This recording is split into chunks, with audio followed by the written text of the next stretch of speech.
पूरे जिस्म को मफलूज कर रही है। इस लम्हे में सिर्फ एक ही ख्याल आपके जहन में है, आपकी सिर्फ एक ही परेशानी है, मेरे मरने के बाद क्या होगा। और अब शैतान के आखिरी हमले शुरू होने वाले हैं। ये वो लम्हा है जिसे कहा जाता है सकरातिल मौत, यानी मौत की तकलीफ। क्या आप अपने ईमान पर कायम रह पाएंगे? क्या आप अपना ईमान बचा पाएंगे, या आप उन लोगों में शामिल होंगे जो अपनी आखिरी सांस में उसे खो देते हैं? आपके पट्टे अपनी ताकत खो रहे हैं, आपके हाथ, बाजू और पांव ठंडे पड़ रहे हैं, आपकी जिल्द का रंग उड़ रहा है, फीका पड़ रहा है, और उसी लम्हे शैतान आपके पास आता है। नबी करीम सल्लल्लाहु अलैहि वसल्लम ये दुआ फरमाया करते थे, या अल्लाह, मैं मौत के वक्त शैतान के बहकावे में आने से तेरी पनाह मांगता हूँ।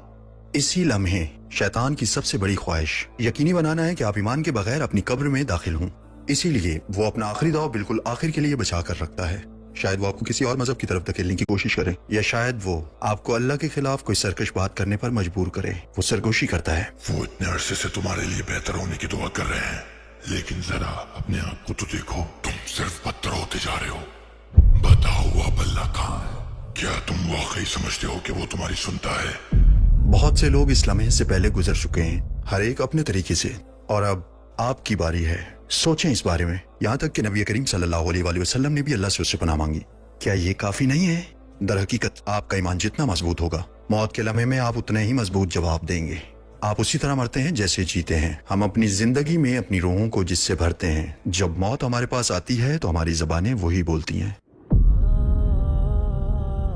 अफसोस है, मैं दुनियावी जिंदगी के धोखे में आ गया। जिसने अपनी रूह को दुनियावी ख्वाहिशात से भरा, वो मौत के वक्त सिर्फ वही अल्फाज अदा करेगा, मेरा पैसा, मेरी जायदाद, मेरी शोहरत। लेकिन एक मोमिन जिसने अल्लाह की मोहब्बत अपने दिल में रखकर जिंदगी गुजारी, वो अपने रब को याद करेगा और जिक्र करेगा, या रब, या लतीफ, या रहमान, या अल्लाह।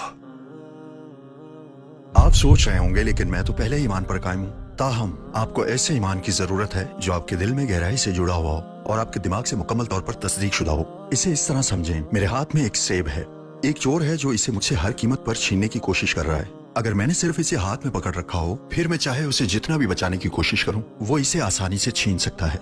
लेकिन अगर मैं उसे खा लूं और वो मेरे अंदर हजम हो जाए, तो चोर के लिए उसे मुझसे छीनना नामुमकिन हो जाता। लिहाजा अगर आप सिर्फ ईमान की सच्चाइयों को अपने हाथ में नहीं रखते, बल्कि इन्हें अपने दिल, दिमाग और रूह में उतरने देते हैं, तो अल्लाह के हुक्म से शैतान मौत के वक्त आपको किसी भी तरह से नुकसान नहीं पहुंचा पाएगा।